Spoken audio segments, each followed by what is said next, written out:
Morning, Gary. How are you? Good, thanks, Neil. How are you? I'm very well, thank you. Very well. Gary, thanks for joining us, and thank you also for taking the time to put together the article that we sent out yesterday. I found it very interesting, and I'm sure many clients did too. So I would like to ask you a couple of questions off the back of that, and I would like to invite clients to ask any questions via their advisors as well. We can try and answer those over the course of coming days and weeks.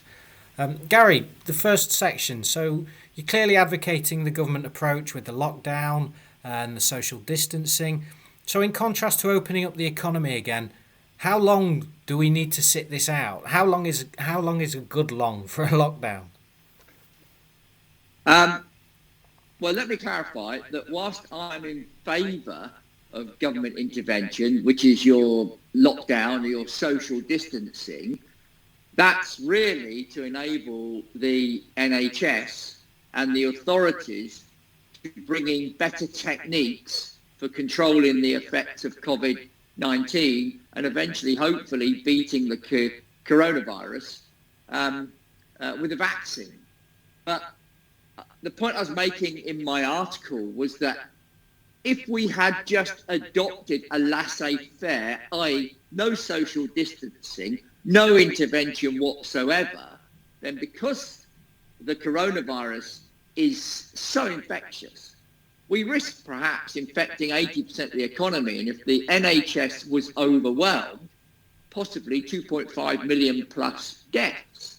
Now, that seems like a huge number, but you've got to bear in mind that the population of the world was a lot lower in 1918, and that Spanish flu virus of that year and then early into 1919 wiped out about 40 million people globally, over 600,000 Americans. So these pandemics can be very dangerous. So if you have that effect, if it gets really bad, then the laissez-faire has its own consequences for the economy because lots of people die, and then you reduce demand and you cause uncertainty, and companies will lay people off and they will stop investing. However, you can't lock down the economy forever. And the issues here are how fast can we get to a better way of controlling the coronavirus rather than simply stopping people having any activity.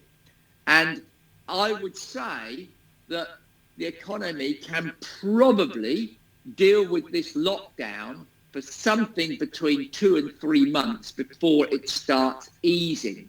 Now, I'm giving that sort of as perhaps a maximum type figure. If we have to stay in lockdown for any longer than that, then after seeing something, which I've estimated at between 10 and 15% decline in economic output over Q1, Q2, then if we go beyond 3 months lockdown and everybody stopped doing anything, then we're going to risk reducing the productive capacity of our economy.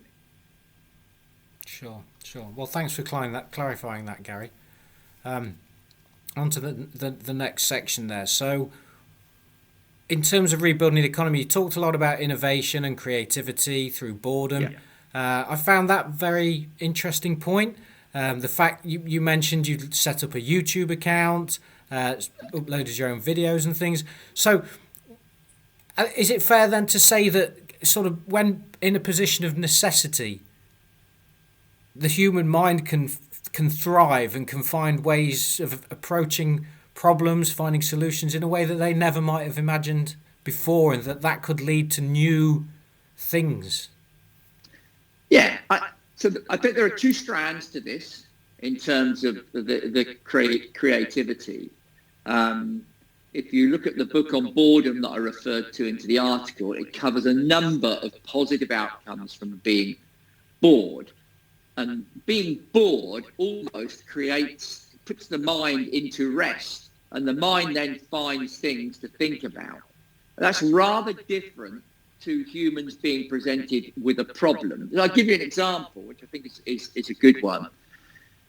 with the difficulty we've got in solving the issue of having enough beds available within hospitals, within the NHS, to deal with the number of people that are contracting COVID-19, we have come up with the idea of turning exhibition centres, like the Excel Centre in East London, into a temporary hospital, a Nightingale hospital. And that's very innovative and creative at getting extra capacity up very quickly. That's nothing to do with boredom.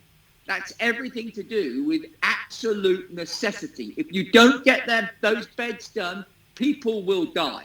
So we're quite creative as human beings are creative at solving their own problems.